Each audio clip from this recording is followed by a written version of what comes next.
बाबु के हो त खेलेको ल तल कुन आइरन लिएर जानु नि हो तपाईँले मलाई बहुत हाँसो लाग्छ यता त्यसको प्राइस कति रहेछ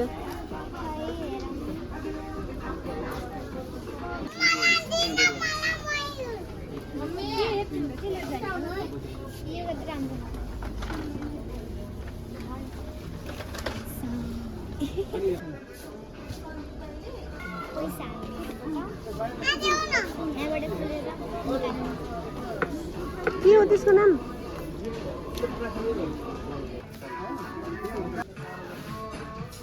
हजुर के हेर्न जान्छौ त त्यहाँ ठुलो कारको लाग्छ